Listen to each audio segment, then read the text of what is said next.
Hi friends, welcome to UVC మస్తీ.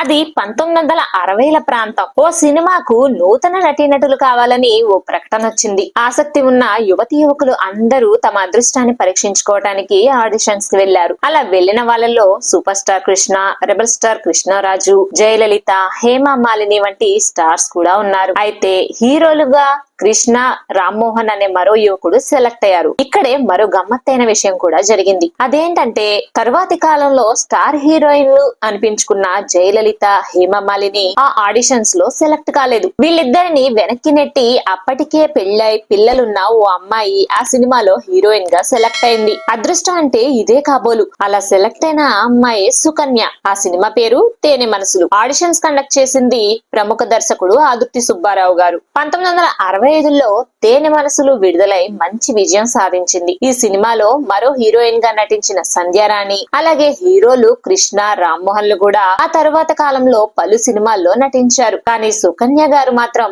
హఠాత్తుగా సినిమాలకు దూరమయ్యారు. అసలు ఆమెకు ఏమైంది, ఆమె వైవాహిక జీవితం, ఆదుర్తి గారితో ఆమెకు ఉన్న సంబంధం ఏంటి వంటి అనేక విషయాలు ఈ వీడియోలో చెప్పుకుందాం. స్కిప్ చేయకుండా వీడియో చివరి వరకు చూడండి. సుకన్య గారు పుట్టి పెరిగింది రాజమండ్రిలో. చిన్నప్పటి నుండి సినిమాలన్నా నాటకాలన్నా బాగా ఆసక్తి ఉండేది. కానీ ఇంట్లో వాళ్ళు ప్రోత్సహించేవారు కాదు. చిన్న వయసులోనే మంచి సంబంధం చూసి పెళ్లి చేసేశారు. ఆమెకు ఓ పాప కూడా పుట్టింది. కానీ ఆమెకు సినిమాల మీద మోజు మాత్రం తగ్గలేదు. ఉద్యోగరీత్యా ఆమె భర్త జర్మనీ వెళ్లాల్సి వచ్చింది. కానీ తన భర్తతో జర్మనీ వెళ్ళటానికి ఆమె నిరాకరించారు. సినిమాల్లోకి వెళ్ళాలి అనేది ఆమె ఆలోచన. అయితే భర్తతో పాటు ఇంట్లో వాళ్ళు కూడా ఎంత చెప్పినా వినలేదు. దాంతో చేసేదేం లేక తన కూతురు, భార్యను వదిలేసి ఆయన ఒక్కడే జర్మనీ వెళ్లిపోయాడు. అదే సమయంలో మూగ మనసులు, డాక్టర్ చక్రవర్తి లాంటి సూపర్ హిట్ మూవీస్ కు దర్శకత్వం వహించిన ఆదుర్తి సుబ్బారావు గారు పూర్తిగా కొత్త తారలతో తేనె మనసులు అనే సినిమా తీసే ప్రయత్నాల్లో ఉన్నారు. ఆ రోజుల్లో అది పెద్ద సాహసం అనే చెప్పాలి. ఆదుర్తి సుబ్బారావు గారికి ప్రముఖ దర్శకుడు, కళా తపస్విగా పేరు తెచ్చుకున్న కె విశ్వనాథ్ గారు సహాయ దర్శకుడిగా ఉండేవారు. ఆ రోజుల్లో వీరిద్దరూ కలిసి కొత్త నటీనటుల కోసం పేపర్ లో యాడ్ ఇచ్చారు. దానికి ఆమె అప్లై చేశారు. స్క్రీన్ టెస్ట్ కూడా పాస్ అవ్వడం వల్ల తేనె మనసులు సినిమాలో ఓ హీరోయిన్ పాత్రకు ఆమె సెలెక్ట్ అయ్యారు. దాంతో ఆమె తల్లిని, కూతురుని తీసుకుని మద్రాస్ కు మకం మార్చేశారు. తేనె మనసులు సినిమాలో నటించే సమయానికే సుకన్య గారికి, అలాగే కృష్ణ గారికి కూడా పెళ్లయింది. రామ్మోహన్ గారికి, సంధ్యారాణి గారులకు మాత్రం పెళ్లి కాలేదు. వీరి నలుగురికి ఆదుర్తి గారు, కె విశ్వనాథ్ గారు కలిసి నటనలో కొంతకాలం శిక్షణ ఇచ్చి ఆ తరువాత షూటింగ్ స్టార్ట్ చేయాలి అనుకున్నారు. అలాగే వాళ్లలో వాళ్ళకి బెరుకు, భయం పోవటానికి చెన్నై బీచ్ కు తీసుకెళ్లి వాళ్లతో సరదాగా గడిపేవారు ఆదుర్తి గారు, ఇంకా కె విశ్వనాథ్ గారు కూడా.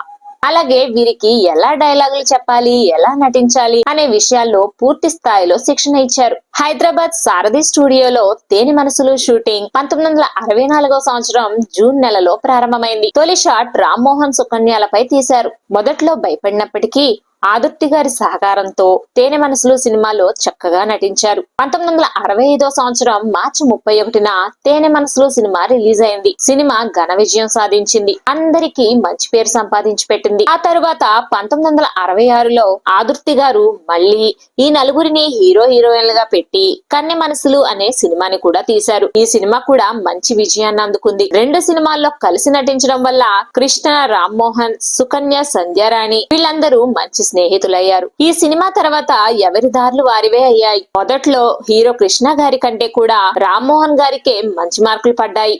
గొప్ప స్టార్ గా ఎదుగుతాడు అనుకున్నారు అందరూ. కానీ విధి ఎవ్వరిని ఎప్పుడు బలి తీసుకుంటుందో ఎవ్వరికీ తెలియదు కదా. హీరోగా పనికిరాడు అని అనుకున్న కృష్ణ గారు సూపర్ స్టార్ గా ఎదిగితే హీరో మెటీరియల్, ఆంధ్ర దేవానంద్ అంటూ పొగిడిన రామ్మోహన్ మాత్రం అతి కొద్ది కాలంలోనే అధపాతాళానికి వెళ్లిపోయారు. ఫ్రెండ్స్, రామ్మోహన్ గారి పతనానికి కారణాలు ఏంటి అనే పూర్తి వివరాలతో మన ఛానల్లో ఓ వీడియో చేశాను ఫ్రెండ్స్. లింక్ డిస్క్రిప్షన్ లో ఇస్తున్నాను, వీలైతే ఓసారి చూసేయండి. అలాగే తేనె మనస్సులు సినిమాలో చేసిన మరో హీరోయిన్ సంధ్యారాణి గారు ఆ తరువాత సెకండ్ హీరోయిన్ గా, క్యారెక్టర్ ఆర్టిస్ట్ గా పలు సినిమాల్లో చేశారు. కానీ సుకన్య గారు మాత్రం ఆ తర్వాత పెద్దగా కనిపించలేదు. అసలు ఆమెకు ఏమైంది అనే విషయం తెలుసుకునే ముందు మా వీడియో నచ్చినట్లయితే మర్చిపోకుండా ఓ లైక్ ఇవ్వండి ఫ్రెండ్స్. ఇచ్చారా? Thank you friends. తేనె మనసులు, కన్నె మనసులు తర్వాత సుకన్య గారు 1-2 సినిమాల్లో నటించారు. 1966 సంవత్సరంలో ప్రముఖ దర్శకుడు బిఎన్ రెడ్డి గారు తెరకెక్కించిన రంగుల రాట్నం సినిమాలో రామ్మోహన్ గారితో కలిసి నటించారు. ఈ సినిమా ద్వారానే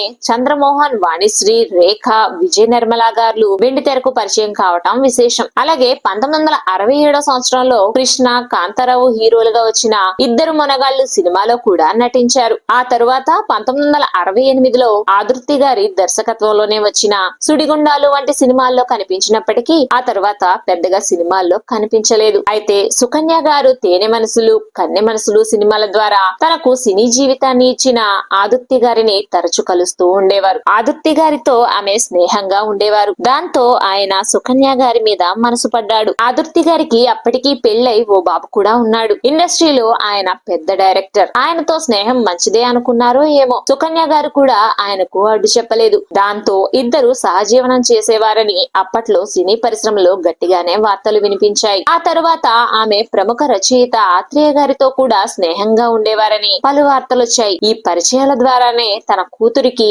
పెంకి పెళ్ళాం, దాగుడు మూతలు వంటి సినిమాలు నిర్మించిన డిబి నారాయణ గారి కొడుక్కిచ్చి పెళ్లి చేశారు సుకన్య గారు. ఆ తర్వాత 1990లో ఆమె కన్ను మూశారు. ఇది ఫ్రెండ్స్, తేనె మనసులు హీరోయిన్ సుకన్య గారి గురించిన వివరాలు. సుకన్య గారు నటించిన సినిమాల్లో మీకు ఏ సినిమా బాగా ఇష్టమో కమెంట్స్ లో కమెంట్ చేయండి. అలాగే ఈ వీడియో మీద మీ అభిప్రాయాన్ని కూడా కమెంట్స్ లో మాకు తెలియజేయండి. Thanks for watching friends.